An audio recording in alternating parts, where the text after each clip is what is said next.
Voilà, et puis dans l'actualité aujourd'hui, il y a l'intelligence artificielle. Comment la France peut-elle devenir incontournable dans ce domaine, garder ses cerveaux qui sont courtisés à l'étranger? Emmanuel Macron doit fixer aujourd'hui les grandes orientations. Il a lu évidemment avec beaucoup d'intérêt le rapport du député mathématicien Cédric Villani qui a dévoilé ses pistes hier soir. La question que je me pose, c'est doit-on en avoir peur de cette intelligence artificielle? Moi personnellement, je ne suis pas rassurée. Il ne faut pas en avoir peur, Pascal. Et évidemment que c'est un peu effrayant parce qu'on vit une nouvelle révolution industrielle, aussi importante que la dernière, c'est-à-dire celle du charbon et de l'acier.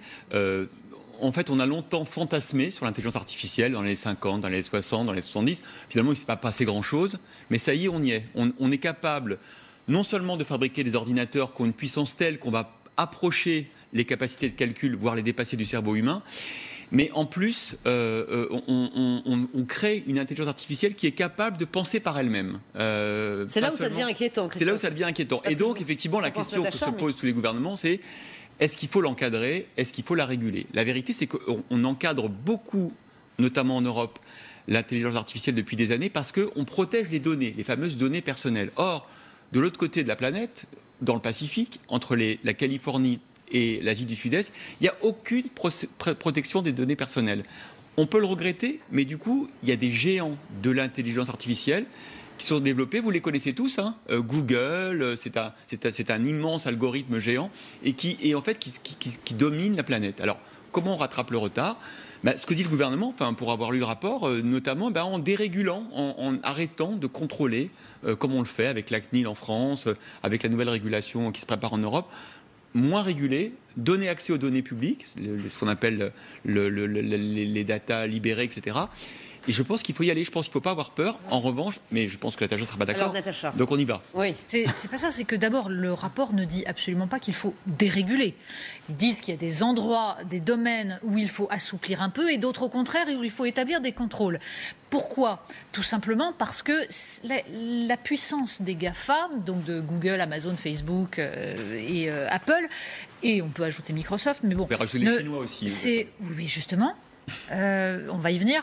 Ça vient pas du fait que c'est la loi de la jungle. Ah si? Non, pas seulement. Pas seulement. C'est s'imaginer ça, c'est rentrer dans la logique néolibérale qui aujourd'hui tente à s'imposer. Mais c'est pas ça la puissance des GAFAM. La puissance des GAFAM, elle vient du fait qu'ils ont couplé tout simplement on va dire un environnement qui leur permettait de construire une puissance financière absolument énorme, notamment par l'optimisation fiscale, avec des investissements massifs de l'État américain. Et si vous mettez la Chine en face, bien sûr que si, pourquoi la Chine arrive à construire elle aussi des géants? Parce qu'elle s'appuie essentiellement sur l'investissement public. 22 milliards par an pour la Chine, qui veut d'ailleurs passer à 59 ou 69 milliards par an. Quant aux États-Unis, dans une interview à Wired, Barack Obama disait il faudrait que l'État américain investisse 80 milliards par an. Donc le problème que nous avons en Europe, c'est que nous avons d'emblée un retard. C'est d'ailleurs ce que dit le rapport. Il dit nous sommes une colonie américaine en termes de numérique.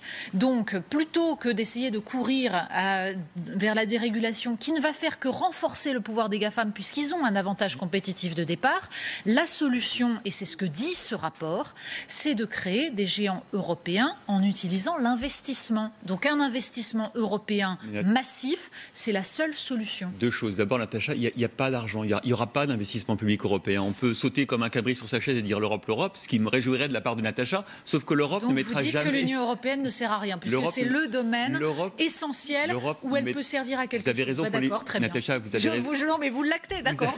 Donc vraiment, ça ne sert rigoureusement à rien à part nous enquiquiner. Mais vous ne pouvez pas dire d'un côté, Natacha, l'Europe nous contraint, et puis de l'autre côté, dire il faut que l'Europe mette 60 milliards. L'Europe ne mettra pas 60 milliards. Si, c'est exactement ce que je dis. C'est-à-dire que plutôt que de contraindre, l'Union européenne devrait servir à ça, de l'investissement industriel et en particulier numérique.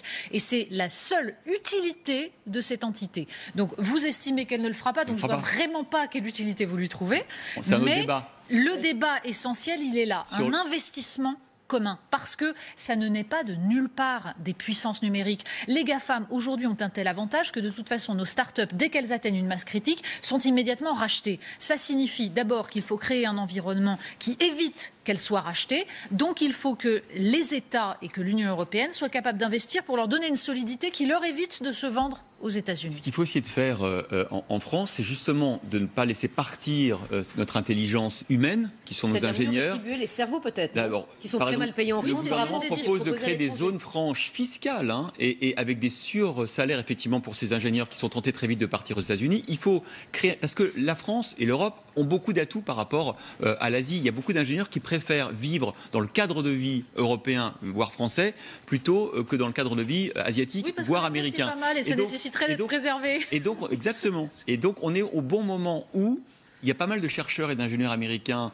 qui se posent des questions sur leur gouvernement. Il y a pas mal d'ingénieurs asiatiques qui se posent des questions aussi sur le côté dictature libérale de la Chine. Et donc, c'est le moment de leur dire venez, d'assouplir les règles. Et encore une fois, je pense, Natacha, contrairement à vous, que c'est d'abord en assouplissant les règles sur la collecte des données. Je sais bien qu'il faut mettre des garde-fous sur les données personnelles, mais c'est pas vrai. Bien sûr que la puissance financière de l'Asie et les États-Unis a contribué à faire ce que sont les GAFAM. Mais c'est d'abord la réglementation. C'est d'abord parce que depuis 10 ou 20 ans, on les autorise à collecter des milliards de données. Et c'est ça aujourd'hui. C'est pas tellement l'argent, c'est l'or, ce sont la collecte de données, les datas qui permettent de faire fonctionner, vous voyez, le petit robot qui est derrière vous. Vous savez d'ailleurs qu'il y a en ce moment un scandale absolument énorme sur Facebook autour de cette boîte Cambridge Analytica qui a capté des données de Facebook. Parce qu'ils l'ont vendu à des fins commerciales. Ils l'ont vendu à des fins commerciales. Pardon, c'est ça le justement, problème. non, pas du tout. Ce qui est en train d'apparaître et ce qui est réfléchi enfin aux États-Unis,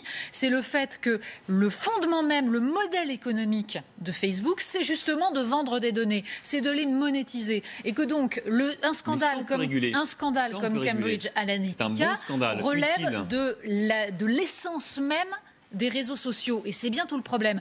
Donc, le rôle de l'Union européenne n'est pas de partir à la course à ce genre de choses. Et d'ailleurs, ce n'est pas du tout ce que dit le rapport Villani. Il dit qu'il faut assouplir. Les données gouvernementales, il dit de les donner en libre accès. Je termine. Il dit qu'il faut assouplir les règles pour les chercheurs, par exemple. Parce qu'en effet, nous avons une pesanteur absolument monstrueuse sur la capacité de recherche que nous imposons dans nos laboratoires. Ça, oui, bien entendu. Mais il n'explique absolument pas qu'il faut déréguler parce que ce n'est pas la pensée de Cédric Villani. Et parce que justement, il estime, et je pense à raison, que derrière l'intelligence artificielle, il y a toujours un être humain jusqu'à présent. Parce que pour l'instant, on n'en est pas encore aux machines qui créent leurs propres règles. Il y a donc des règles éthiques. Et ce qu'il explique à longueur de réflexion, c'est que l'apport de l'Europe peut être de réfléchir à la façon de défendre une vision de l'intelligence artificielle qui repose sur nos valeurs. Donc, il faut de l'investissement, de l'argent, mais les valeurs européennes. Sinon, on continue à être... Chez les ingénieurs, et ça crée des biais dans les algorithmes et dans les calculs, des biais, on peut dire machistes. On voit maintenant des machines... Des robots machistes, c'est plus que ça. Il y a du robot machisme, tout à fait. D'accord, mais ça veut dire tout simplement que pour ne plus être une colonie américaine, il ne faut pas accepter leurs règles du jeu, ni en termes économiques, ni en termes culturels.